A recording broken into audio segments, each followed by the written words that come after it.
No. Good afternoon. I'm so excited that we're all here this afternoon to introduce some of the exciting options for U.S. boarding schools.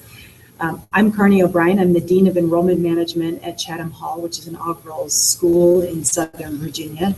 I've been working in admissions and placement for a little over 20 years in higher ed, in elementary day schools, in junior boarding schools and senior boarding schools.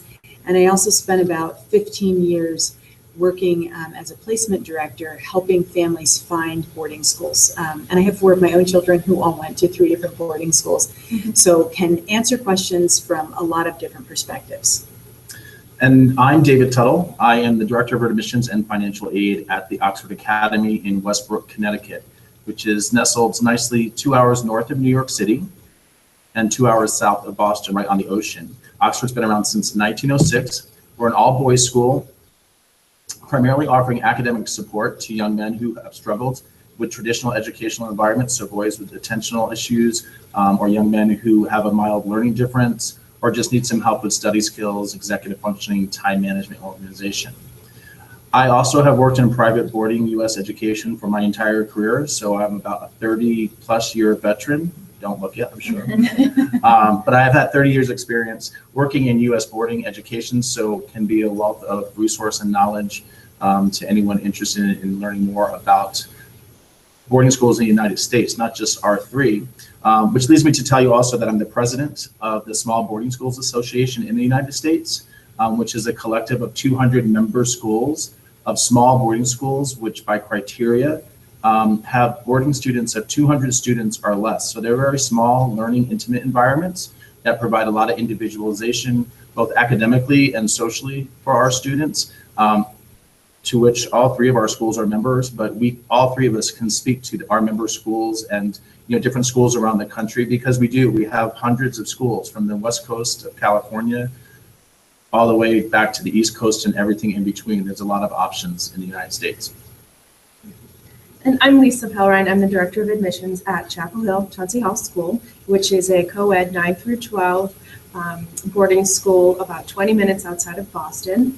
And our philosophy is we teach the way students learn. We have really engaging teachers and students who are very bright and capable, but just need a different type of learning environment where the classrooms are much more dynamic and hands-on. Class sizes are about 8 to 10, so everybody gets to know one another. So I've been there 15 years, spent 10 years in a dorm as a dorm parent. I used to coach and do everything and really get fully involved in the community. I'm also a board of trustee on the Small Boarding School Association that David's president of, and excited about that opportunity as well. So thank you for joining us.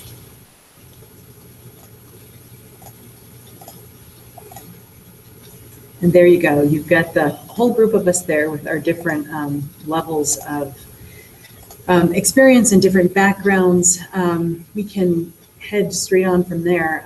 Just to kind of give you a sense of some structure of what David and Lisa and I will be talking about throughout the webinar is a sense of, why choose a boarding school? Why not stay at home? What are the advantages of being away? How do you figure out what the right school is? And again, once you've sort of figured out what you're really looking for, what do you need to do to make that work for you and your family? And what are the options for funding this incredible experience and the investment that it takes to do that?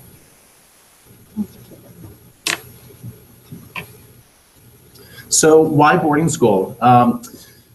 There's lots of reasons to consider boarding school in the United States. There's many different types of opportunities in the classroom, out of the classroom. But I think there's an important feature here that we did want to clarify for you, and that was really making a clear understanding of homestays versus boarding scenarios. There is a significant difference, and the boarding experience provides basically a 24-hour milieu, a 24-hour experience for your sons and daughters to live somewhere, to have consistency and structure, to develop friendships outside the classroom. Oftentimes at boarding schools, the faculty, the teaching faculty also are coaches, and they also are living on the campus with the kids. So your sons and daughters develop some pretty significant relationships and personal development with adults in the community as well. We also know that in the boarding environment, the opportunities to have that feedback from your faculty and your teachers and having access to them both in and out of school creates for a much more successful experience, during their secondary experience, but also at university and then also in their careers, because they're having this opportunity to participate with adults and kids who are all want to be there. Everybody is motivated and there for the same purpose and the same reason, which is to grow personally, to find some new passions, and move on to university. Okay, so this next slide really talks about the college preparatory experience, but really having that layered balance with support as well. So this slide really just shows really the differences among the different school options. And on this next slide, really just looking at the value added and enrichment that the academic experience will provide at a boarding school. By nature of our small school sizes, classrooms are often, fewer than 10 at some schools. Sometimes it's a one-on-one situation, but really, the school size really allows each school to really tailor their education around each student, and really, talk about what the current experience might be. So there's multiple things as far as an academic experience that boarding schools do provide, from different courses of interest. Many international students are coming to the States to really improve their English proficiency and really get ready for university. It allows them just to really immerse themselves in our communities, and by being so small, they really get a sense of the American culture, which is great. And I think too, we're creating a classroom experience where students feel safe around one another, where we're really encouraging students to have respect for one another, and everyone's opinion counts. So students aren't afraid to raise their hand in the classroom. And lastly, it really helps them with test preparation, and again, all these wonderful skill sets that they'll need for college. I think probably one of the most important things, I know it was the case for my own children, and I've seen it over and over again with all of the students who've had a boarding school experiences, the work ethic that these students develop over their time at boarding school. There's a level of independence and a raised expectation that really allows students to spend more time in their work and be better prepared for college. And you can see from the slide what the stats show about the amount of time that kids are spending in their work. Level of engagement really translates into a certain amount of ownership to the student's education, which makes them value the education more, which creates this personal body of knowledge, which then allows them to engage more, which makes them want to spend more time. And it's this really wonderful cyclic opportunity for them to be truly immersed, not only in culture and with each other, but truly in their learning. And some of you might be thinking, wow, 17 hours of homework per week. But I think the structure of the day that a boarding school provides, where typically there's a 2-hour study hall most nights of the week that are proctored by the classroom teachers. They have the students who are residential assistants there, so there's peer-to-peer learning as well. And so, it is doable to accomplish that homework, but it really provides them that nice structure that they need without distractions to really focus on it. And they're learning to manage their time outside of that structured study hall period every night as well, because the students' schedules typically look a little bit more like a college schedule, where they've got some free time during the day, and the students learn to really use that time. So typical 6 nights a week in study hall, there's 12 hours, and then another hour during the week in any given day between Monday and Friday, and boom, you've got 17 hours of studying that's already happening. That doesn't happen as easily when kids are in a day school at home. So our next slide is about our faculty. Most of the professionals working in our schools are coming to us with advanced degrees, but advanced degrees because they're the passions that they've pursued in their careers and through their own educational systems, and they want to share them in a secondary community and help young men and women realize the same passions. And oftentimes the kids who are coming to boarding schools have been on a track of thinking about life one way, but because of the exposure they have to amazing faculty, and 90% of them reporting that they have high quality teachers, much more so compared to private day or public school situations, these kids are highly engaged, they're highly influenced, and they begin to pursue new passions. They begin thinking about, I could be an ambassador to the UN, or I could be a college professor, or I could be this great, amazing chef. And so the faculty are very immersed in the day-to-day life of the schools, not just the classroom experience, but also, again, the 24-hour milieu of our campuses. And that relationship and that growth and that enthusiasm really helps engage the kids to a level that they've never experienced before, thus leading to much higher opportunities within college and then other successes post-secondary. And also because they're not restricted by sometimes arbitrary state and other structures around the curriculum, because the faculty are given a lot more leeway to follow their passions, and then that passion translates into passion with the kids as well.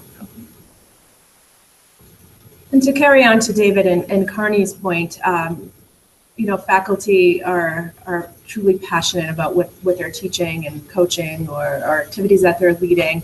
And we really want kids to really, again, take academic risks, but take risks outside of the classroom as well. And in order to do that, it's really helpful to be around other classmates who have same goals and initiatives.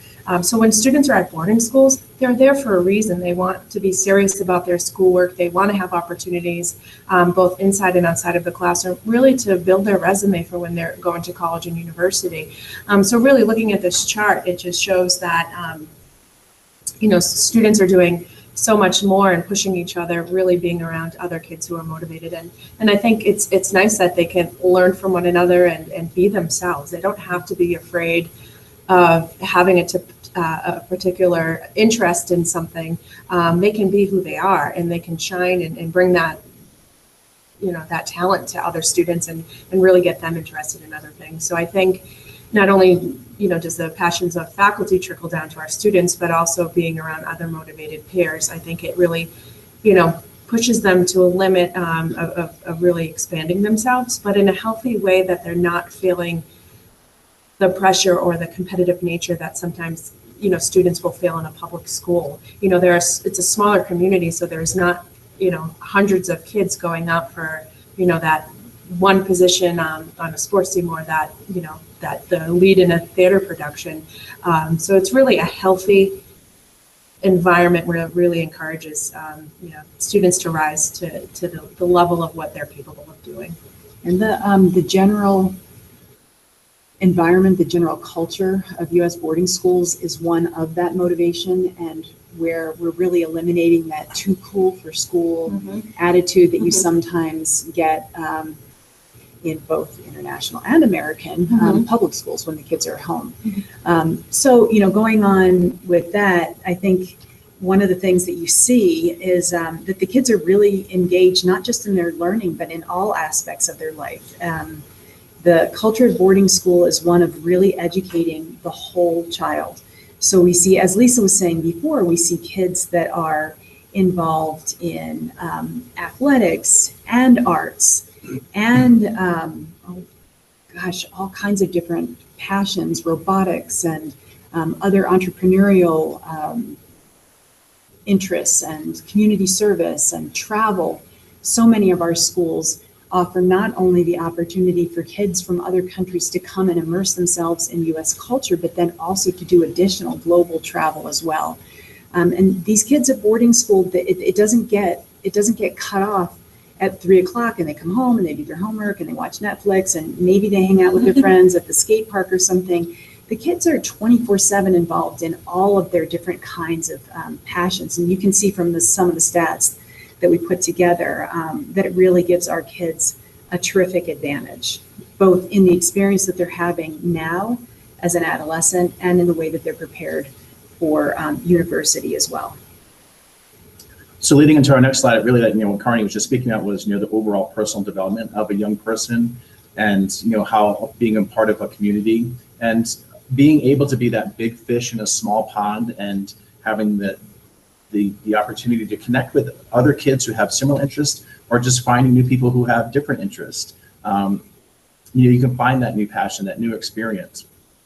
But we know that boarding schools play a very direct role in influencing personal values and ethics of our students. And that's something that I think all of our schools do exceptionally well when it comes to personal growth and personal development of our students who are boarding with us. At the end of the day, yes, you may be the smartest person here, but are you a respectful person? Are you a kind person? Have you learned to interact with your colleagues and your peers in a respectful manner, to value their opinions? So the kids really, their personal development moves them into this higher level of critical thinking. Our kids are going to be global citizens, and they're going to be interacting with the world. And they need to understand that, yeah, I am really smart, or I'm just an average, okay, smart kind of guy. But I can have relationships with people that are significant, that are powerful.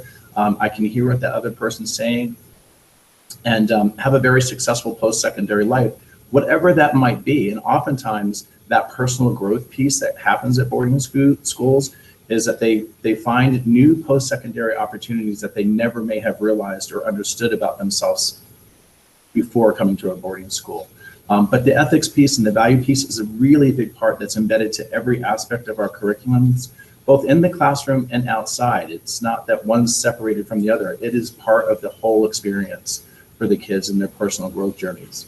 And all of that leads to different aspects of leadership, which was that final stat that you had on the slide there, where the kids begin to understand that leadership is not just about the titles. They have more opportunities for titled leadership opportunities because of the different clubs and sports and all of the different ways that they're involved. But they also learn, as you were saying, that leadership is more than just a position or a title, but more about the way that they interact with others. Mm-hmm. And this next slide just kind of goes to David and Carney's point that really our schools provide a wealth of opportunities for the students. And as I mentioned before, kids prior to going to boarding school, sometimes they weren't able to participate in sports or arts because they, were struggling in school and they had to have a tutor after school, or they were just intimidated by it and didn't have the confidence to do so, or didn't have the encouragement. They just really looked at school as a, like a job, like a 9-to-5 job, and that's it. And they didn't want to be part of the community. But our environments really allow students to, again, enhance that resume. So when they're applying to university, they are just, having so much opportunity to really sell themselves on leadership opportunities. And leadership can be so many types of things and levels of things. And, oftentimes many of our student clubs on campus or even adding a new sport or an arts class, it's really, we're really student centered. And it's really about creating that space for students to, bring ideas to our environments and start new things. So there's just, again, so much room for leadership opportunity there. And I think what's important to know is we have one more slide in there, I think. We didn't flip out this one. Oh, okay, got it. Well, one of the things that I would want to point out is that those heightened levels of leadership lead directly to our students, the U.S. boarding school students, feeling truly prepared for what their college experience is then bringing for them. It's, academically they're feeling prepared. They're, and as David was saying before, it's about so much more than the academics. That's a no-brainer. There's no question that the kids, as you saw from the stats, feel that they are much more ready for the rigors of a college curriculum, but also to engage in other ways in the leadership, in the student life aspect of school, but also that, finding that right school. There's all of the ways that they are prepared once they get there, but then also finding the right place is so enhanced by the experience that they have at a U.S. boarding school. What we all have in common is an incredible college counseling office, and that's a lot of the value added to being at a U.S. boarding school. Now, of course, this is true for kids who are there all the way through a diploma and are applying to U.S. universities. Our college counseling offices are excellent. They typically are working with kids for multiple years, and it is much more to do with the right fit for a student so that they're able to take take advantage of all of the opportunities they've been given, rather than just finding the most prestigious or well-known university. That's a really important part, and I think, as I mentioned before, a significant value added to being at a U.S. boarding school. Again, once they're there, they're taking full advantage, and as you can see from this last stat that we're presenting, the kids who are coming out of U.S. boarding schools, they're continuing their education. They're going on to postgraduate degrees at a significantly higher number than the day and public school kids are, because of that lifelong love of learning that's been instilled in them through the experiences that they've had. Yeah, and I think the success rate at college, higher ed research in the United States really is very clearly indicating that that first year of university is the hardest, the transition is the hardest, and that about 50 to 51% of university freshmen aren't making that first year, not because of their intellect or their ability to sit in the classroom. It really is that life outside the class, the non-academic hours. And kids that have gone to boarding schools, I mean, I think the statistic is pretty significant, and 78% of them report that they were much more prepared to manage an independent life at university. But that's a really critical feature, because the success of their time at secondary boarding schools has allowed them to feel that way.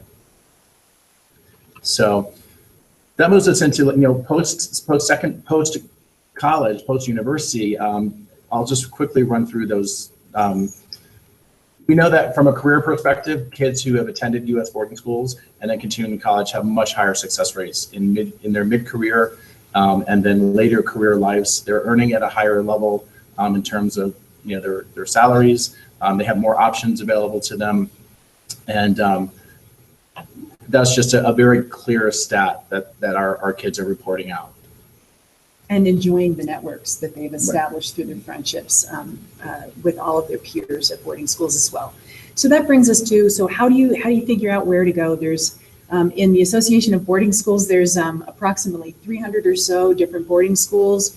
We range from very small schools to really large schools with different focuses on our programs and arts and athletics.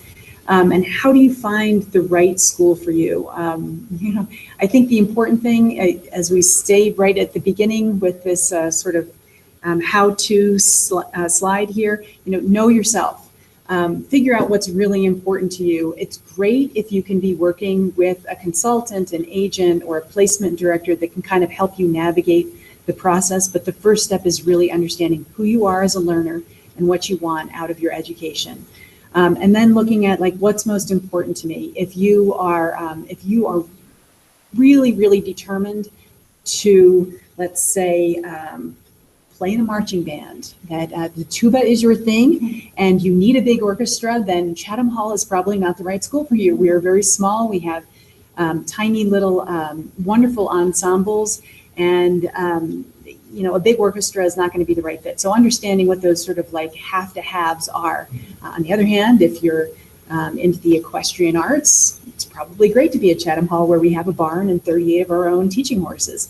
But really going through that, understanding what those attributes are, and then doing your research, either own, or if you have the advantage of a counselor or agent to do that, fantastic. And then you have all of the other resources of the people who are working in boarding schools, such as David and Lisa and I, your admissions officers, connecting with current families and students and getting feedback from the people who are at those schools now, and talking to alumni. We all have wonderful networks and lots of people who are enthusiastic about our schools and very willing to share. Of course, the best way to get to know a school is to get onto the campus and really see the life of the school in action. Outside of that, looking at those other resources, videos, what you can get off a website, physical materials, and of course the networks as well. And when we talked earlier, fit is really important. And, sometimes, what Carney was just saying, just looking at it, we want, if it's a 1-year experience, a 2-year experience, a 4-year experience, we want it to be exceptional. Mm-hmm. And if your sons or daughters, you don't feel comfortable in the space that you're in, what she was just talking about is really, really important, because you want it to be exceptional. You want to feel a part of a community. And every school is different. Every school is going to have different expectations. They're going to have different cultures. getting us into the application overview now, kind of like the nitty gritty of what you would need to do and what you'll experience is almost every single school is going to expect an application. They're going to want to spend some time talking with the people who are involved in your life, whether it's an educational consultant, advisor. Some schools require TOEFL, some will not. So you're just going to need to get to understand the criteria for each schools and the different expectations that they're going to have. And most importantly, of course, the interview is critically important. All schools are going to expect that you're going to have some type of face-to-face interview. We would prefer it being on our campuses, but we know given distance and time, that's not always an option. So pretty much every school is equipped to do Skype interviews and have conversations in that manner. But by far, the best experience for both the school and the student and the family is to be on that campus to have a face-to-face interview. Mm-hmm. And next, just really talking about, what is the whole application timeline? When do I need to have these recommendations in? When do I need to have my interviews done by? And honestly, there's different criteria for different programs. So I think it's really important as you're inquiring with the school, meaning your first contact with that school and trying to get, information and just beginning the process. But really looking at what are the expectations of the application and what is the deadline. A majority of boarding schools follow either, a mid-January deadline, February 1st deadline. The admissions committees read applications throughout the month of February and then mail decisions on March 10th. And then we expect decisions back from those accepted families by April 10th. And then there's rolling admissions that after that point, depending on space, we would continue to take applications depending on what spaces are left to fill. Some schools don't follow those deadlines. They just continue to do rolling admissions. Sometimes they would even accept a student in late spring with the goal of them staying for summer and then easily matriculating into that school in the fall. So there are different options as far as what does rolling admissions mean, what are the timelines. Some schools even take mid-year students. So what is a mid-year student? That could be, once the school year begins in September. If a family is not happy with their current learning environment, they might reach out to school and say, is it too late to apply and come now? If there is still space, most schools can have a student matriculate sometime that fall or early winter. So again, there are many options and just really understanding what is necessary for you and what feels right to you. As I mentioned, many schools offer summer programs, which is really a nice way to get a taste of the boarding school experience. And if you're interested in a particular boarding school, it really kind of exposes you to not only the extracurricular activities that they might offer, but also some schools offer academic programs for credit. Which is really cool. So if you have an affinity for, marine biology, I know David's school at Oxford Academy offers an amazing program during the summer there. So there's also options throughout the summer to just really try to, get a flavor of boarding schools or a particular one. And again, just, easily matriculating in the fall as well. I think it's really important. Many of our schools have someone in the admissions office that works directly with international students. A lot of us have a director of international student program who, many times have, been with our schools for many, many years. So I think they're a helpful resource as well. And often, obviously the international students are going to need a visa. How do you go about doing that? So typically once a student signs an enrollment contract and pays the required deposit, a school will issue an I-20 to the family so that way they can set up their visa appointment. And then that way they, hopefully pass their interview and get their visa in hand and then make arrangements to, be at the school for the beginning of the year for orientation. But once you if I can add on to that, to kind of, as long as to summarize in terms of a timeline, given the breadth of what Lisa's describing in all of the steps that go into finding the right school and doing the research and getting the application done, and then assuming a fall start, ideally for the student, it's best if you can start your research well in advance of the year before you're hoping to enroll. Mm-hmm. So a full year ahead of time, really doing the research, spending the summer before the application year, setting up appointments for visits. If you can do visits in the fall before the year you're hoping to enroll, that would be ideal. Mm-hmm. But getting on campuses before the end of winter, hoping to finish your applications, through the sort of November and December process, so that if you need to tweak or you need to follow up on recommendations, all of those things can be accomplished in a timely manner. Again, when asking for recommendations, all the schools are going to hope to get some feedback from a current student's teachers.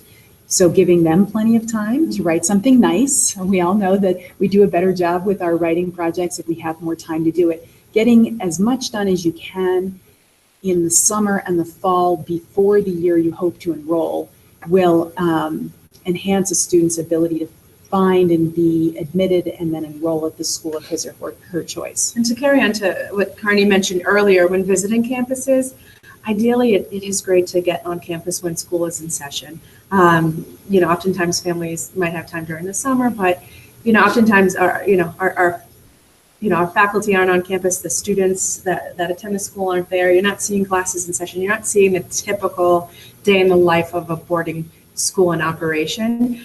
So we really encourage families, if they can, to make sure that they make appointments while school is in session. So again, having to do your homework ahead of time. And our offices, sometimes we're on a busy schedule. We're oftentimes traveling outside of the office. So booking an appointment in advance really helps the admissions office prepare for your visit and really enhance what you're looking for. So if there's a particular interest you have or a student that's from your area, we can put you in contact with them and really make that visit experience elevated. So the more time we have to prepare, it will really help us really give you a much better opportunity.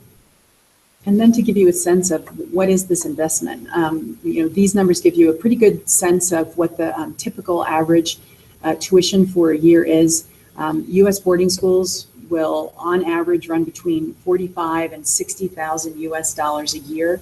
Many of our schools have an international student fee, which covers things like special orientation and guidance for international students. It often includes some special trips that help to orient the students to the United States. We all do a lot. We really value our international students and do a lot to orient those students as well. Most schools will often entertain applications for financial aid. Some schools have merit scholarships, so it's important to ask about those things early on in the process. But I think, to Carney's point, one of the most significant things that we can say is that the value added scenario is that this is an investment. And it's the most worthwhile, valuable thing you could offer your children.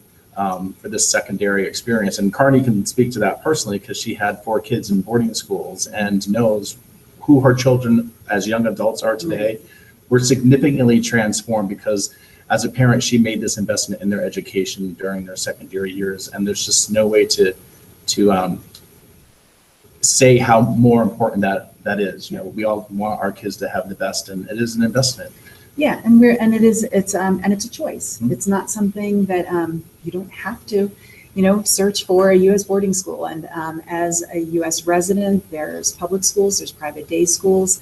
But what we're all describing here over the course of this webinar today is truly a transformative, exceptional experience. And I certainly did make sacrifices in order to make this happen, but there are things that we all choose to make sacrifices for in order to happen. We choose a personal trainer instead of using a YouTube video because our personal health is important to us. We make the investment in healthy food because our health for ourselves and our children is important to us. For me, there is nothing more important than the education of my children along with their health and safety. And so for me, it was a no-brainer in terms of the investment. And I think that we are doing a good job of really describing what the value added of this is. So these next 2 slides, I think I'll skip through because they're about my individual summer program and then Carney's. And we can get right into just a quick school overview of each of our schools. And then we'll have if there's any questions or Q&A that we can offer time for that. All right. So Lisa, you want to? Sure. Yeah. So as I mentioned in the beginning of this webinar, Chapel Hill Chauncey Hall School is a college prep day and boarding school right outside of Boston, about 20 minutes, which is fantastic and easy for travel. And we're 180 students, we're co-ed, and we really embrace the different learning styles of all of our students who are coming to our community. We really do a thorough job in the admissions process to make sure we're finding that right fit student who really wants to be in an environment where they have to be engaged in the learning process. They have to own their learning process and be part of that, and really work with the adults on campus and collaborate with their classmates to really push themselves, to be critical thinkers and be respectful to one another, and just really know how to work with, with a diverse group of learners. We oftentimes have students who, might have ADD, ADHD. They might, have executive function skills and need some academic support. So we offer a fantastic Skills and Academic Support Center, which is one of their classes that meet 3 times a week for 75 minutes, just like all of their other core classes. And we really work with the students to build those skill sets. That way they can become independent learners and really, learn how to, take on a challenging curriculum and really know how they learn. And I think that really allows students when they leave CHCH and college and life after college, really how to navigate the world and their careers and really knowing themselves. We have a really fantastic visual and performing arts program. We offer a variety of sports, extracurriculars like all of our schools are mandatory after school. But it's really a nice, empathetic community where, again, kids can be themselves and just take full opportunity of everything we have to offer here. Chatham Hall is an incredibly warm and inclusive school. We are an all-girls school in grades 9 through 12 with a mission to empower girls to better the world. And we have some exceptional programming to support that mission, particularly in areas of leadership, travel, and grant-funded independent study, which provide amazing opportunities that girls, well, frankly, people rarely have an opportunity to do outside of graduate work, if there's ever that kind of an opportunity. We are a small school by design, a community of 140 girls this year, although we're growing. We expect to be close to 160 next year, but we'll always be a small and intimate school with a very strong honor code, which is at the foundation of everything we do and which allows for the diversity that we have because girls trust that they will be accepted for who they are. So they really are allowed to be who they are, which allows us to have a diverse community.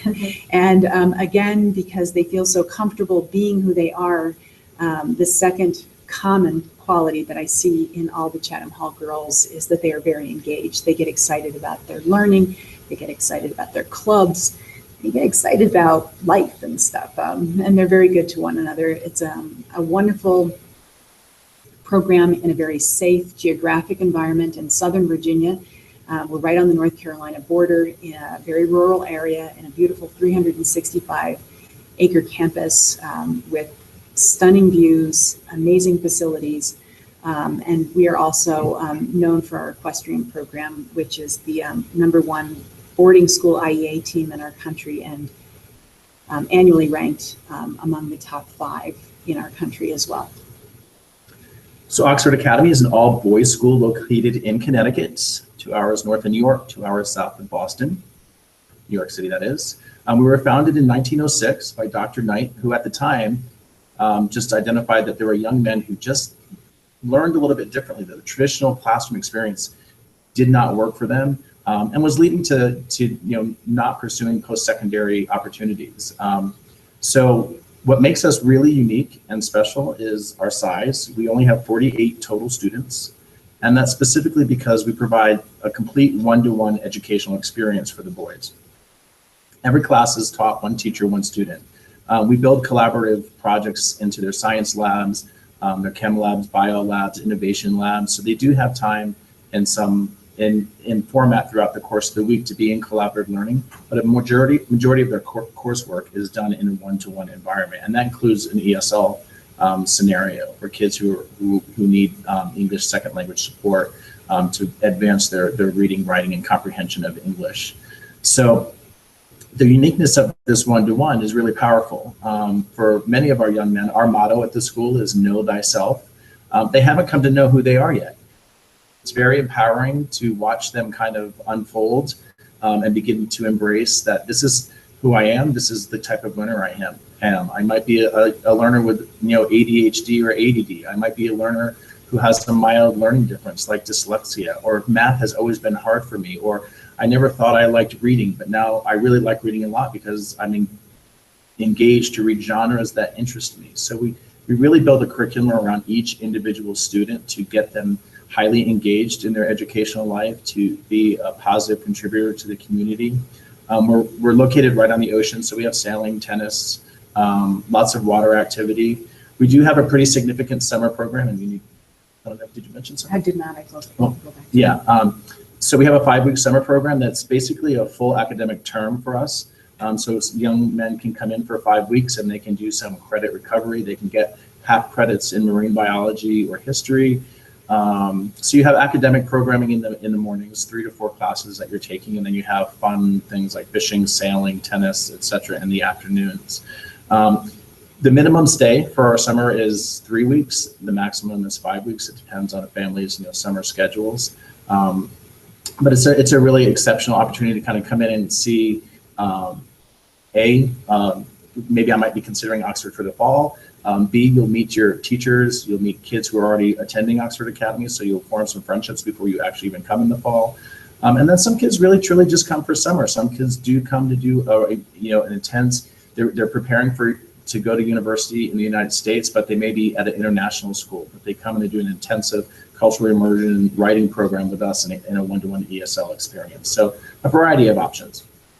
Yeah, and our summer program is also a 5-week program, a very different program for girls in grades 6 through 9. So for the younger girls, just to get a taste of what a boarding school experience might be like. A lot of the day for the girls is very similar in the routines to what a boarding school life would be, and they stay in our dorms.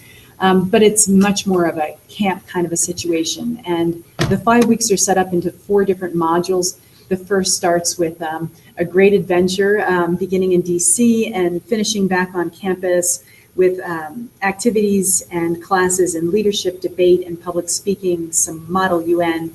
And then there's 2 weeks of our Science Investigators module, which is a great deal of fun with forensic science. The girls are solving a mock crime on campus. There's chalk drawings on the ground and clues being found everywhere.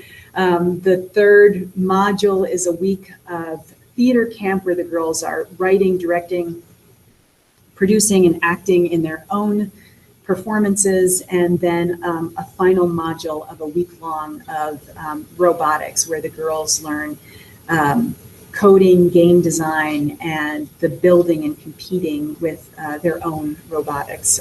It's a great, interesting variety of programs that can be lumped together in single modules or multiple modules together, again, just to give a girl just a little bit of a taste of what it might like to be in an American boarding school. So I think you kind of get a sense from what we presented today. I think David and Lisa and I represent a good range of different boarding schools. We all represent small boarding schools, but boys, girls, co-ed, supporting learning differences, very, high achieving, lots of different activities that we all offer, different areas of the country that we provide experiences for. And I'm happy to be here with my colleagues to have been able to give you a little bit of more information about all of this. And I know all of us would be open to and look forward to answering any questions that anyone has. Thank you. Thank you. Thank you.